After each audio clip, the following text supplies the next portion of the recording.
Hello, today we are here to talk about the biomedical volunteer workforce engagement process for onboarding and training new volunteers.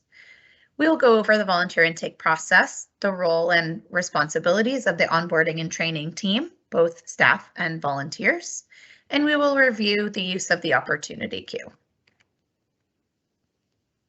A special thank you to any of us joining today who are volunteers. We could not do the work we do without your support, so thank you for being here. We run through the power of your dedication and amazing contributions. Onboarding and training team resources are as follows. We do have this onboarding and training resource guide. The link to this presentation in PDF format is on our SharePoint, so that gets you there. We also have our BVWE department resource site, as I just mentioned, and your BVWE local team representative is your best resource if you are a volunteer helping us. Our technology really all runs through the Microsoft Office package. Both staff and volunteers get a Red Cross email address and then have access through the Office 365 area to access all of these features. Most used will likely be your Outlook to send emails to volunteers, as well as Microsoft Teams to stay in communication. Excel, SharePoint, Word, OneNote, all of those are available for you should you need them. But please know that redcross.org/ArcMail is your entry into gathering all these resources. If you are a volunteer and at this time you have yet to receive a redcross.org email address, please reach out to your local representative to get that set up for you. As you learned in your onboarding to the organization, both staff and volunteers, that we have many lines of service. 5 lines of service that you see here. Today, we are specifically tackling biomedical services with the support of our volunteer services team. We really like to call out the volunteer services team here because they are responsible for finding volunteers for all lines of service, including ours in biomed. Just to give you a bit of a clearer picture on biomedical services, within our biomed department or our biomed line of service, we do have many business units. Today, we are here presenting from the BVWE team, Biomedical Volunteer Workforce Engagement. We also have donor services. Those are all the folks who work on the blood collection process. So both the behind the scenes planning of blood drives and day of drive collections. Those folks fall under the donor services team. We have our training services to assure that all of our staff and volunteers are trained appropriately for their roles, especially our regulated volunteers and staff. We also have our process excellence and quality assurance business units to assure that everything that we are doing in the blood collection process is not only following FDA requirements and regulations, but also making sure that we're doing our best for our donors and our volunteers to make our processes clear and effective, the timelines clear and effective, etc. We also have our supply chain business unit who does exactly what that sounds like, works on both the movement of the blood products as well as the testing, the lab areas. That is all part of the supply chain, also including warehousing, storing products and materials that we need for blood drives. And many other biomedical departments. We do have like a call center that helps, reach out to our blood donors, as well as many other business units within. So our BVWE team is made up of both virtual volunteers and field volunteers. The virtual volunteers really support in a few different ways. We have volunteers who work behind the scenes to help with onboarding, to get folks on board, to get them into the right position. So if that is what you are here for today, you're in the right place. Thank you for joining our virtual team. We also have volunteers who help with scheduling. They call our existing volunteer rosters to serve our mission. Call, ask for help at our blood drives, get people signed up for shifts. And then we also have volunteers who are part of our engagement team. They either communicate with our existing roster to find out how things are going, to get feedback on their experience. They may help host meetings, events, to bring all of our volunteers together. So those are kind of the three main areas of virtual volunteers that we have. We do also want to just call out our table of organization of our BVWE department. So you'll see starting from the top, we have a division manager. We have 6 divisions around the country, organized both on the biomed and the humanitarian services. Lines are now exactly the same, but here in BVWE, we have a division manager. Then we have a supervisor at the regional level. Then we have the engagement rep, territory-based. The green tiles that you see here are the lead volunteer roles. So supporting the supervisor, these blues are the paid staff roles. Supporting the supervisor, we have our regional engagement lead and regional volunteer connection lead. Those are folks that really are involved in the volunteer experience for engagement, as well as volunteer connection to help our volunteer teams understand how to use our volunteer connection system. And then we have underneath our engagement reps, we have our onboarding and training teams, which is what we're all here for today, our scheduling leads and team members, and our recognition and appreciation leads and team members. So this just gives you a glimpse of our BVWE table of organization and how you fit in either as an engagement rep or as an onboarding and training team member or lead for our BVWE team. Onboarding and training volunteer team, really, there's a lot of tasks that need to take place through the onboarding process. Managing the opportunity queue, interviewing prospective volunteers to ensure they're a good fit, reviewing the position responsibilities with the new volunteer so we can assure they have a really good understanding of what their role is going to be, teaching new volunteers how to sign up for shifts in Volunteer Connection, working with your local team to support biomed as a whole. So not only to bring on volunteers for our most prolific program, which is our donor ambassador program, but also to find out what other support is needed in your area and work to find volunteers, to bring on volunteers to support those needs.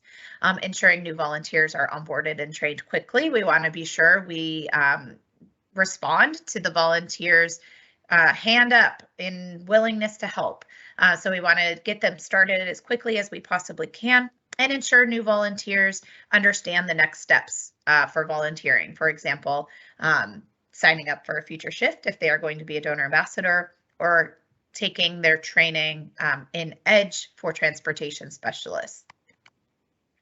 I'd like to call out our BVWE department goals so you have an understanding of the impact of the onboarding and training process on our goals.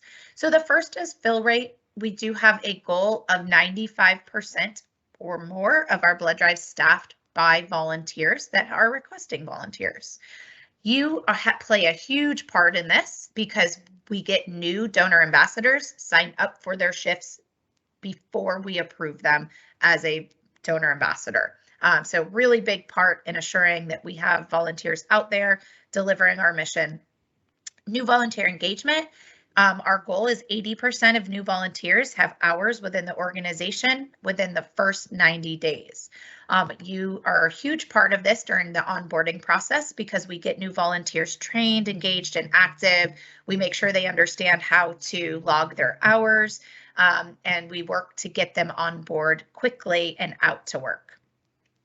Volunteer empowerment, 77% of volunteers scheduling themselves for shifts. And this is in relation to the donor ambassador program specifically. We want to make sure that we train the volunteers on how to use Volunteer Connection and how to use their shift tools. So you really are a big part of that during the onboarding and training process, teaching the new volunteers how to sign up for their shifts.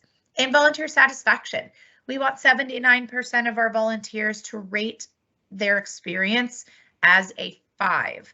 So the ranking system is 1 through 5. 79% should be at 5. That's our goal. Of course, we want 100% of our volunteers to rate their experience as a 5. You play a huge part in this, as the onboarding and training process really gives the volunteer their first impression of the American Red Cross if they're a brand new volunteer, or their first impression of biomedical services if they're just joining our line of service for the first time. The volunteer engagement cycle is seen here, and as you can tell, we have highlighted this yellow area, and this is really where the onboarding and training process takes place in our volunteer engagement cycle. So we work with the volunteer services team and our team to screen and place volunteers to make sure they're a good fit for the positions that they have applied for. And then we work together as a department, so the BVWE department, to onboard and train the volunteers. So between the engagement reps and the onboarding and training team members and leads, we work hard to make sure the volunteers are brought on board and trained appropriately. Our largest program is our Blood Donor Ambassador program, and you've heard me mention this already a couple of times throughout this presentation. Our BDA position is the most common referral that you will receive and that you'll see in your opportunity queue. And that's because in most areas, this is the largest program that we support. Just so you have an understanding on what a donor ambassador does, they really are there at blood drives to assist with screening the donors, registering them into blood drives, managing the hospitality area, and other tasks as needed. So this infograph really shows the process, the donor coming in, getting themselves registered. Here is the volunteer assisting the donor with that process, making sure that they understand how to use that computer system, getting them a name tag, assuring that they have read their pre-donation reading materials, etc. So really very similar to somebody that you would see when you went to a doctor's office or a hospital, that person who helps at the reception desk to get you checked in. That's what our donor ambassador is doing here at step 1. Then the donor heads to health history, where they either see a volunteer medical screener or a paid collection staff member to make sure that they are eligible to donate that day.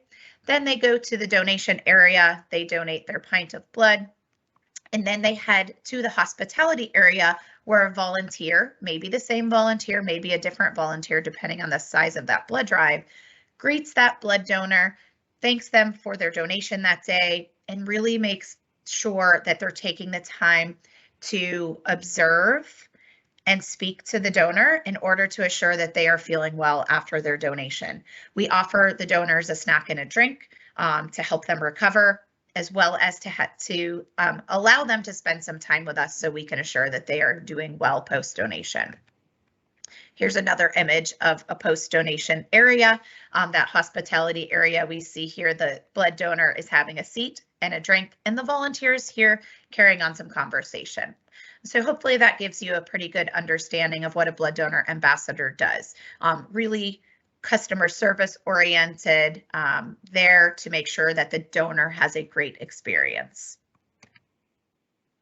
Interviewing prospective volunteers is what we're going to call out here.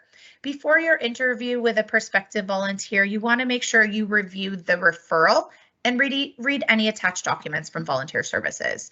You also want to be sure to review the position description for the position that the volunteer is being interviewed for. Eventually, this will become like riding a bike. You will know the positions potentially inside and out, but you want to be sure you do look over the position descriptions, as this is a fairly new process for you. So we have a link to the position descriptions here. You can choose to send an email to the prospective volunteer ahead of time to arrange your interview time. So you can set up an interview on Microsoft Teams, which is really great because you can have that interview face-to-face over the computer, be able to share some information with the prospective volunteers. But this is going to be something that your local engagement representative, your local supervisor will really walk through their process and ask for the onboarding process, kind of how you want to set that up. During the interview, you want to be sure to welcome the volunteer to the American Red Cross, introducing yourself and your role in the interview process. You want to clarify the purpose of the interview, provide the information on the position and our department. And you do have access to an interview script guide here, just to make sure that the volunteer gets the information on each piece of the role that we want to pass along to them. If you will be approving a volunteer, you want to discuss the next steps. That again will come from some local nuance. Maybe the next step is you will send them an onboarding email with all of their training and information that they need. Maybe it will be that they join a training call with a regional department. Again, that will come from your local team. If you're rejecting a volunteer, you want to make sure you inform the volunteer that someone will be back in touch with them from volunteer services to discuss some other opportunities. Any rejected referral does end up bouncing back to volunteer services so they can find a role for that volunteer that works best. Onboarding and training checklist for approval. You'll want to make sure you receive the referral and manage the opportunity queue. Introduce yourself and welcome the volunteer as part of the American Red Cross team. Review the roles, responsibilities, and time commitment that is expected of the volunteer based on the position they're applying for.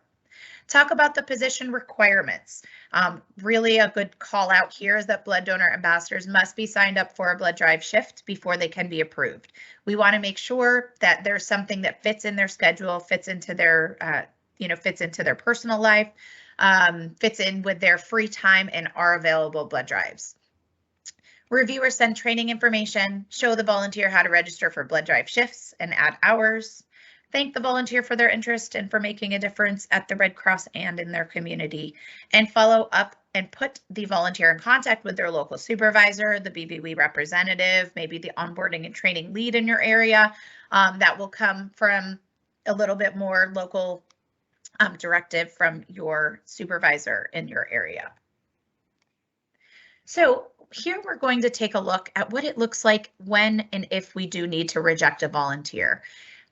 This may be due to, a time commitment not being able to match up with the prospective volunteer's time. We want to make sure that we're doing this with compassion. Speak to the volunteer about next steps, very specifically about volunteer services, getting back in touch with them to find another volunteer role that might work out better for whatever reason they may be rejected from the position.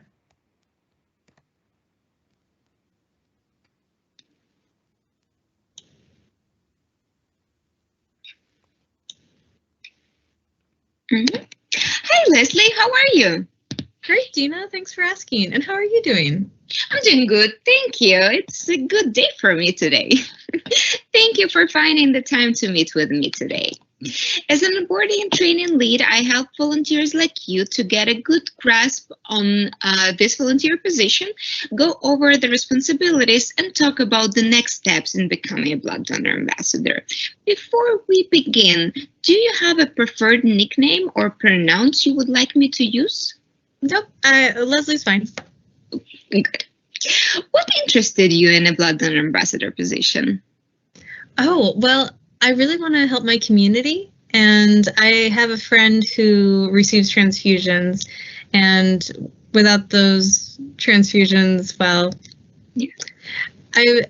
I'm looking forward to giving back, and I am really looking forward to paying it back for my friend. Thank you for sharing it with me, Leslie. How your friend is doing right now? Well, thanks for asking. They are doing well. The transfusions really make a huge difference for everything. And I'm just so grateful that there are people kind enough to give their blood to help my friend. And I just want to give it back. Yes, we're so grateful for all the volunteers who help us in this journey. Have you had the opportunity to review my email, attached documents and videos? Oh, yeah, I was. I went through your email, was able to read all of the material, and I watched the video. So I don't have any questions at this time. It was really informative. Oh, very good. Thank you for doing your homework. Just to confirm, are you comfortable being in a public and assisting the donor temperature screening process? Oh, yes, I am. Okay, let me make a note for this. Mhm. And in addition to overseeing the front of the house operations, you may be asked to do additional tasks like sanitizing and calling donors. Is that something you would be comfortable with? Definitely. Mhm. Perfect. With the COVID-19, are you willing to follow PPE requirements such as wearing masks and gloves? No problem. I'm happy to wear both. Thank you for that. Have you ever been to American Red Cross blood drive before? I have not. Then no problem. We have a very welcoming teams on the blood drives. They will make sure that you feel comfortable and may help you with any questions that you might have. Perfect. Thanks. Each blood donor ambassador shift may vary, but they're typically 4 to 6 hours. Are you willing and able to commit to a minimum of 1 blood drive shift per month? Yeah, I can do that. Good. How often do you see yourself committing to taking a blood drive shift? Well, I can do the 1 shift, but I was thinking maybe I would do maybe like 2 shifts a month. Oh, that would be perfect. And what is your typical availability, Leslie? So I'm available Sunday nights after 5. Let me open the calendar and I will see the blood drives in your area. Looking at the calendar, I see that there is no blood drives on Sunday as in your area. Do you think you will be able to volunteer during the weekdays? Oh no, I have school and I work as well. I'm really only available Sunday nights. Okay, I understand, and thank you for letting me know about your time preference. We want to make sure that you will have the best experience possible as a volunteer. As in your area, there is no blood drive shifts in your preferred time, this position would be a good fit for you at this time. We are going to let volunteer services know, and they will reach out to you with another position soon. And we're excited to have you join the American Red Cross team in a different capacity that fits your needs better. Okay, so there's no blood drives in my area, and so the position's just not going to work out. But fortunately, okay. And you said that volunteer services is going to reach out to me with another position. That's right. They are going to. I'm going to inform them and inform them about your availability. So next time they will reach out to you, they make sure that it fits your schedule. Okay, and I can still help with the Red Cross. It's just not going to be in this capacity. Oh, yes, we want to have you in our team. We want you to stay just this particular role because of the time preferences is not a good one at this time. If something changed and you would like this position and your time allows you, please apply again and we will sign you up for the shift. Okay, that makes sense. And hey, Dina, thank you so much. I appreciate you letting me know about that. That helps me, and I appreciate it. I look forward to hearing from volunteer services. Thank you, Leslie. Thank you so much for joining the Red Cross. And I see you again sometime soon in the other positions. Sounds great. Well, thanks, Dina. Thank you. Have a good day. Thanks. Bye. Bye-bye.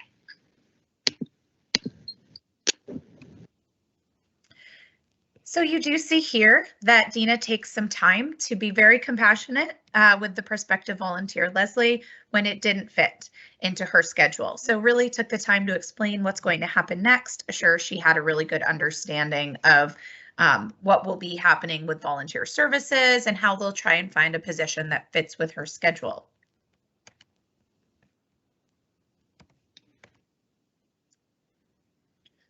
So as we just heard Dina explain, once we have to reject a volunteer with compassion, they do get sent back over to volunteer services to make sure that they can find a position that fits for them.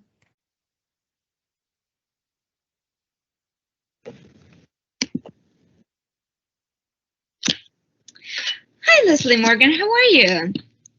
Hi, Dina. I'm well, thanks. And how are you doing today? I'm doing good. Thanks for asking. Thank you for finding the time to meet with me. As an onboarding and training lead, I help the volunteers like you to get a good grasp on this volunteer position, go over the responsibilities, and talk about our next steps in becoming blood donor ambassadors. Before we begin, do you have a preferred nickname or pronouns you would like me to use? Oh, no, Leslie is fine. Okay. Perfect. What interested you in a blood donor position? Well, I'm really interested in giving back to my community. I have some friends and family who receive transfusions, and without the help that the American Red Cross provides, well, we wouldn't necessarily have them in our lives. So honestly, just being able to give back and pay it forward is really why I want to help out. Thank you for sharing it with me, Leslie. How they're doing right now? Oh my gosh, thanks for asking. They're doing really well.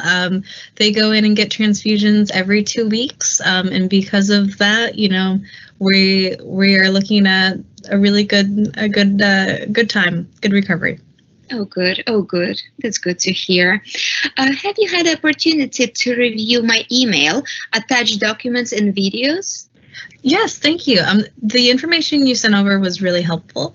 I got a chance to review the materials and watch the videos, and I think everything was answered in that. So I think we're okay. Oh, good. Thank you for your feedback. It's important for me to understand if the material that we're sending easy to follow and easy to get the access. Just to confirm, are you comfortable being in a public and assisting the donor temperature screening process? Yeah, I'm happy to do that. Okay. In addition to overseeing the front of the house operations, you may be asked to do additional tasks like sanitizing and calling donors. Is this something you would be comfortable with? Yeah, I can do that. Perfect.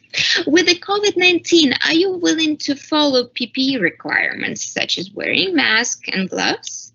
I can do that. Oh, good. Good. Have you ever been to an American Red Cross blood drive before? No, I haven't, but I've heard of them. Fair enough. No problem. We will have a very welcoming teams on the blood drives. They will make sure that you feel comfortable and it might help you with the questions that you might have. Oh, great. That's exciting. Each blood donor ambassador shift may vary, but at typically 4 to 6 hours. Are you willing and able to commit to a minimum of 1 blood drive shift per month? Yeah, I can do 1 blood drive shift a month. And when I can, I'd like to also try and get maybe like 2 shifts in a month. Okay, that would be great. Yeah. Good. And what's your typical availability? So usually I'm available Monday through Friday before noon.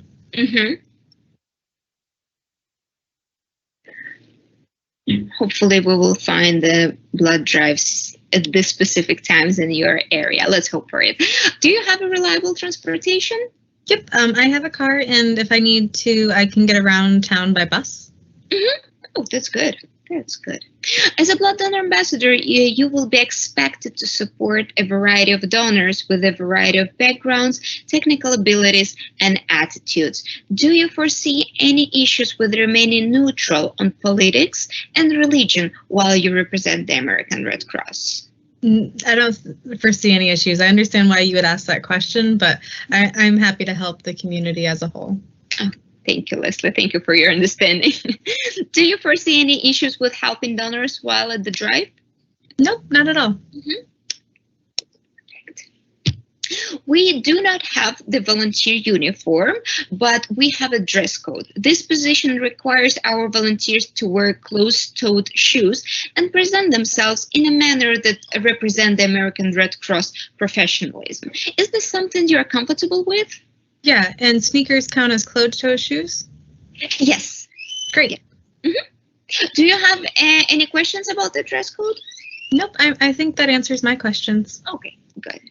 We will be communicating with you by phone, text, and email. Do you have any limitations with these communication methods? Nope, that makes sense. I answer my emails and phones. Oh, good. Okay.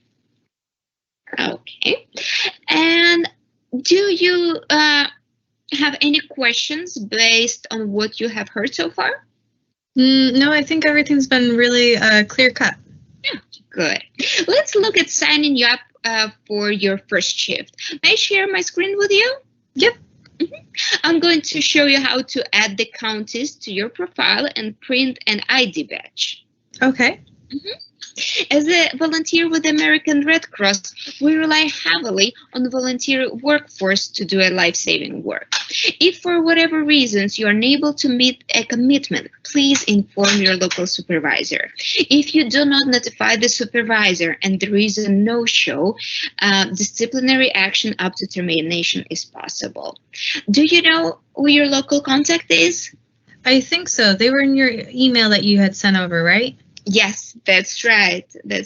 But I will, after today's call, will send again supervisor information and upcoming drive, blood drive information that we sign you up for. Great, that's really helpful. Any questions, Leslie? No. Is there anything else that needs to be done? So far, I think we covered everything. You sign up for your shift. You know how to print your ID badge, and we're good. I hope that you will enjoy your blood drive shift, and thank you and welcome to the team. Our collection team will look forward to seeing you at the blood drive. Oh, that's fantastic. Hey, thanks, Dina. It's been really fun so far. The process has been really neat, and I'm so excited to get started. Oh, great. Thank you, Leslie. Bye-bye. Have a good day. Bye, Dina.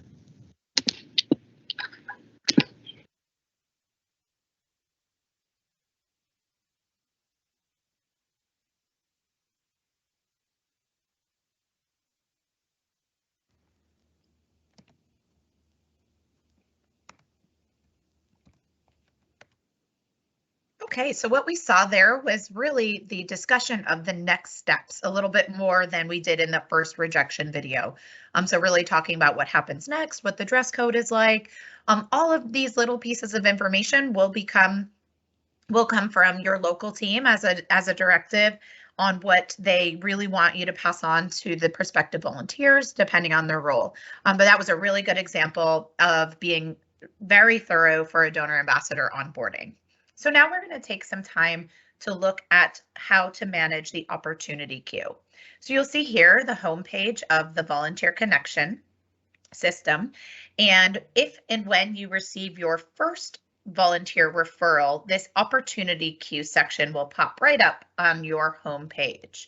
Won't be there until you receive your first referral. So have no fear if you don't see it on there yet. What we really try to do is reach out to prospective volunteers with the rule of three contact attempts on 3 different days and 3 different types of contact. We want to be sure that we meet the volunteer where they're at with their communication preferences. You might leave a voicemail for a volunteer who doesn't necessarily check their voicemail all that frequently, so following up with an email or a text message can also really help. As we've mentioned before throughout the session today, it can be very helpful to send an initial email to set up the meeting to do over Teams. But again, this will be part of your local process as well as your preferences. But the rule of 3 is really important here. 3 different attempts, 3 different days, 3 different types. Receiving volunteer referrals into your opportunity queue is a little bit of a process. So we wanted to just take some time here to walk through managing the opportunity queue.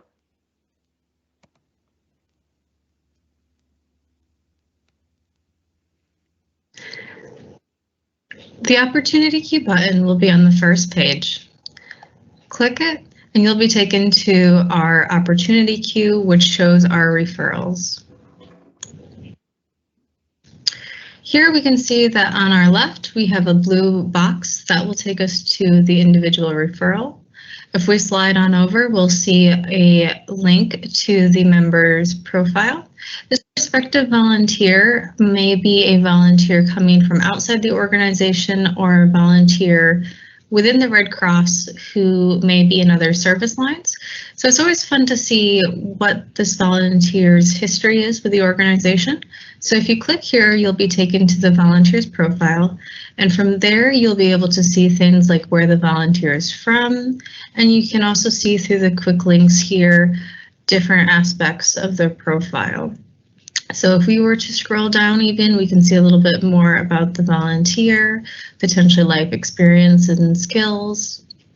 And as we go down, we can also see other things if there was other positions on file. Next, let's talk about member status. There's different member statuses that our prospective volunteers might come under. They might come under a general volunteer. This typically indicates that this volunteer has other positions within the Red Cross, or a prospective volunteer is a volunteer typically who is completely external. Our opportunities show different volunteer positions. A position may have a different naming convention than you've seen here. This is due to the regional differences with different position naming conventions, so it's always good to check with your local staff and team to see which one makes sense for you. We then see the date that the referral was submitted, who it was referred to, potentially who it was assigned to.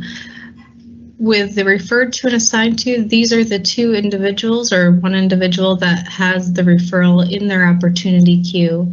We'll talk more about that later. But then we can see how many days that this volunteer has been in our pipeline waiting to hear back from us. And the referral status being either pending, approved, not approved, or deleted from the system. And as we scroll even further to the right, we can see that there's a progress status as well, which we'll talk more. This is a really good way of indicating quickly where we're at in the pipeline of communication with this volunteer. So sliding to the left, I'll click on the blue box to get into the referral. Here we see the volunteer's name. This goes right to that profile that we looked at earlier. If we scroll down, we can see their cell phone number, we can see their email, as well as the position that they're being referred to. Depending on who your volunteer service partners are, they may include comments in the comment box, as well as a resume or additional referral information or reference information, which you'll see here. So sliding down with the referred to and assigned to, if I had a volunteer partner, for example, that I wanted to have handle the referral or another staff member handle the referral, all I would have to do is click into the assigned to box, type in the designated name, and that would allow that person to have access. Excellent. We also notice that going down, we have where we're at with the status and the progress information, as well as the date. This directly feeds information into our bottom area with the progress history. If we were to reject a volunteer, we would really need to pay attention to this area, including the comments for rejecting. There are different status reasons listed as far as why we might not be pursuing this opportunity with this particular volunteer.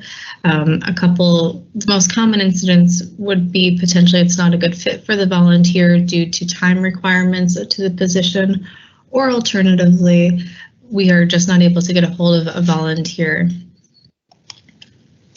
So we can see, scrolling down through activities, which we'll talk about next, that we have made a couple attempts as an organization to reach out to this volunteer and have had some communications with the volunteer so far. Activities are a really great way of documenting our department's attempts out to the volunteer. So moving through, what we'll do is we'll do the add a new activity.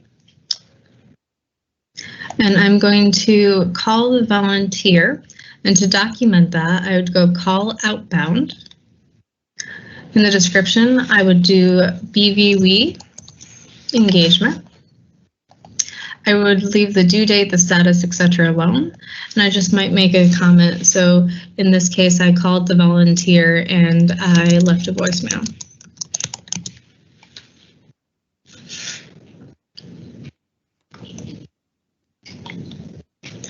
And then that point of contact is already documented for today's date.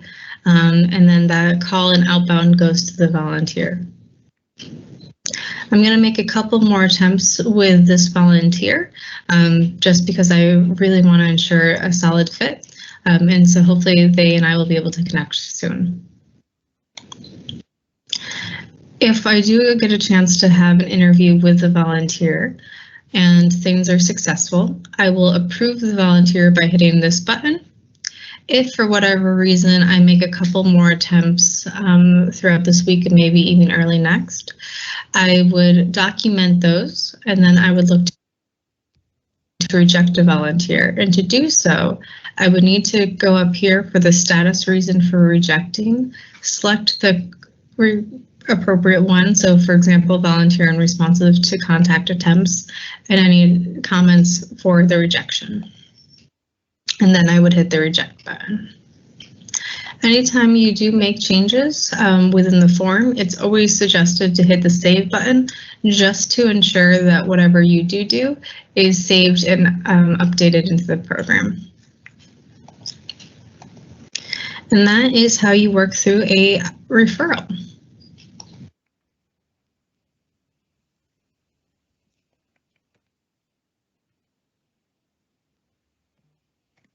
Super. So hopefully that gave you a really good initial understanding on how to work through the opportunity queue. Training new volunteers on how to use Volunteer Connection is also a really important step in the onboarding process. Again, this might be done live with you speaking to a volunteer through a Teams meeting. This might be done over the phone, just walking them through it while they click around on their own computer, or this may be a training tip sheet that you provide to them in an email after you have approved them, and you want to make sure that you call that out when you do speak to the volunteer. In order to set up their own profile accordingly, they're going to need to go to My Profile and My Shifts. These are the two areas we really want to walk through. Walking the volunteer to update their profile is really important. So they'll go to My Profile, Biomedical Services area. They will from there be able to add the counties that they would like to volunteer in if they're going to be a donor ambassador or a transportation specialist. This is really important. They can also, as you see here, view their virtual ID badge. This can be pulled up right in their Volunteer Connection app or right onto their computer. They can take a picture of it, they could print it out, whatever they choose to, if they would like to have a Red Cross volunteer badge or if they need a Red Cross volunteer badge for certain blood drives. Once the volunteer clicks the biomedical services area, it will lead them to edit their biomedical counties. So you'll see here there are no biomedical counties under the profile. So clicking the word edit will pop up a new window that allows the volunteer to add counties based on the region that they are in. It will automatically populate the counties within the state that they choose that have held blood drives in the past. So they'll be able to add those counties and save changes. Scheduling is also a really important aspect to teaching the new volunteer how to set up their own schedule. As we mentioned earlier in this presentation, teaching the volunteers to set their own shifts up is really important. 2 ways to schedule under the main page of Volunteer Connection. There is a registration view that will bring up blood donor ambassador shifts, and there is a global shift tool that each volunteer will be assigned automatically based on the position that they hold. So the donor ambassador position, for example, somebody in Phoenix, Arizona, like myself, would come up, the global shift tool is called the Arizona Lewis and Clark blood drive schedule. So automatically would be assigned to that volunteer. A couple things to call out about the registration view versus the global shift tool views. The registration view gives a 30-day look with drives listed on a map within 25 miles of the person's address from Volunteer Connection. shows it again in a map, and then also gives some filtering options, time of day, day of week, full versus available. The global view gives a 90-day look, so more opportunity to schedule ahead. It is set up based on the counties that we just learned how to add before. So if a volunteer does not put any counties in, their map or their calendar will show up blank. It is a calendar view, and it will list really only the blood drives that happen in the counties that they have chosen in their profile. And there are some filtering options, but they're not quite as beautiful as the ones in the registration view. They can search by name of drive and location, such as city or zip code. And here's a look at both of these. So this is from the public view, that public shift tool, blood donor ambassador shifts. Again, this is based on somebody's address, so you can see the map view here with all the blood drives that are available, red being the ones that are still open, gray being the ones that are full, and the filtering options over here on the side. The global or regional shift tools look like a calendar. So this would be based on the counties that I had selected in my biomedical profile, will show all the blood drives that are taking place. Gray are full or have passed, blue need help still, so giving the volunteer the ability to register. And if they, once the volunteer signs up, these tiles will show up green once they sign up for the blood drive. So let's just take some time to review some of the main points we discussed today. So what platform is best to teach a new volunteer how to use Volunteer Connection? And of course, that's Microsoft Teams. It's really easy to screen share, to be able to show the volunteer exactly what they need to know in Volunteer Connection or about the position. So just to call that out, it's really easy to use. You can share screens and schedule meeting times and invite the volunteer right to the meeting. They can join by computer or by their phone. So if you are going to have a Teams meeting and you would like to share your screen, this is what that looks like. This will be your menu bar in a Teams meeting. Mute, unmute, turn your camera on or off. The volunteer can do the same thing on their side. And if you are teaching from your Microsoft Teams feature, you will want to screen share.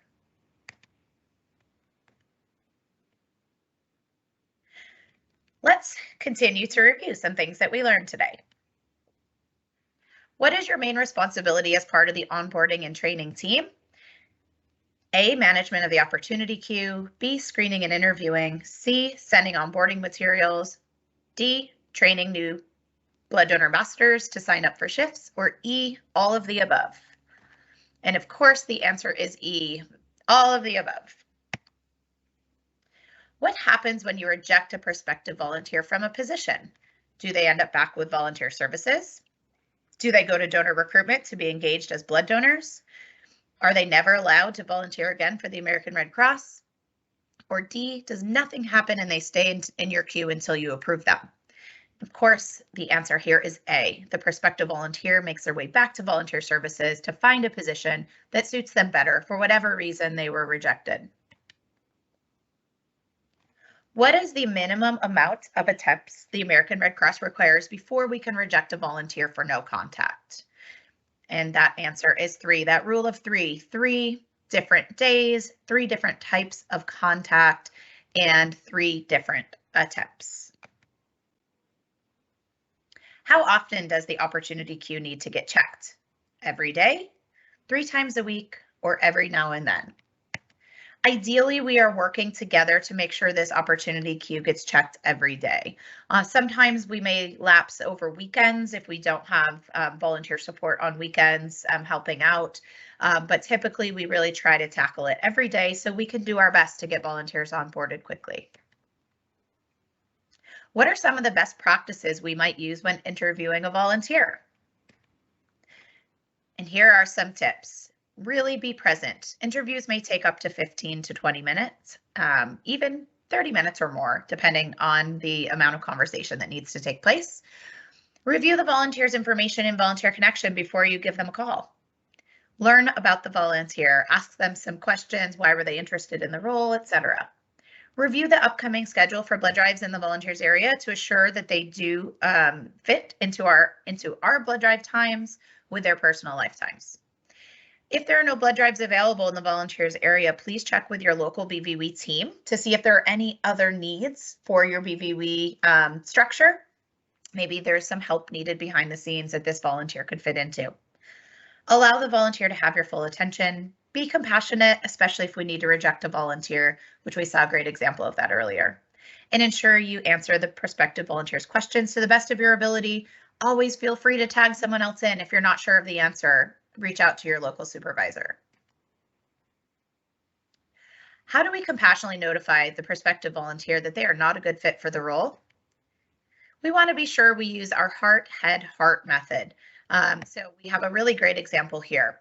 Thank you for letting me know more about your volunteering preferences. We want to make sure you will have the best experience possible as a volunteer. But I'm hearing that you are unwilling to go to our blood drives at this time. As that is a requirement of a blood donor ambassador role, the position would not be a good fit for you. We're going to let volunteer services know and they'll reach out with another position. We're excited to have you join the American Red Cross team in a different capacity that fits your needs and your preferences better. So you'll see we sandwiched the fact message here with some heart messaging. Heart, head, heart. Do all volunteers need to sign up for a shift before they can be approved? And that answer is no, even though I know we've talked about a lot about that today. Only blood donor ambassadors need to be signed up for a shift before they can be approved. What things need to happen before a blood donor ambassador is approved? Lots of things. Reviewing the role, responsibility, and commitment with the volunteer, ensure that they are able to commit. Blood donor ambassadors must be signed up for a shift before they can be approved. Review or send the training information and show the volunteer how to register for blood drive shifts. And again, some of these things may happen after your conversation and approval, like the training information and the registering for blood drive tips. This might happen, in an onboarding email, and that's okay. Please reach out to your local supervisor to find out what the best practice is, what the best practice in your area is. And why is training a volunteer to self-register so important? And really the answer is that empowers the volunteer to sign up for shifts that work for their schedule and really be invested in their position. When the power is in the hands of the volunteer, they can be a lot more satisfied making sure that they're finding blood drives that work with their schedule, their geographical preferences, days of the week, times, all of those things. And how will your role on the onboarding and training team impact the American Red Cross and our new volunteers? We did touch upon this when we were talking about our goals, is really you have the ability to create a really, really great first impression of the American Red Cross, supporting the volunteer, making sure they're trained, they know what's happening, really is in your hands, helping out with onboarding and training. So we really appreciate your support in this process. And again, just to call out our resources here, your Red Cross email address will get you into our Office 365. If you are yet to have one assigned to you, please reach out to your local supervisor. We do have our department resource site, americanredcross.sharepoint.com/teams/BVWE. You can access it as soon as you have your Red Cross email address. And Volunteer Connection, that's our system of record for onboarding new volunteers. So really it is a great, really a great resource for you. If you are a volunteer today, taking this training, you've spent some time with me, even virtually. This is still part of your volunteer hours, your own training and onboarding. So if you are a volunteer, please make sure you add your hours today. Also, great idea to remind any volunteer that you are interviewing for a prospective role within the biomed department to also add their hours once they're done completing an interview with you. So we want your feedback. I'd love to hear a little bit more about how you felt about this presentation. And in order to do that, I have created a survey. If you could take out your smartphone right now and pull up this QR code, you will be brought to a form where you can answer some survey questions. If you need any further support, please do not hesitate to reach out. Your local team really is your best resource, but also know that I'm here if there's anything that you should need. Lisa.Jenk at redcross.org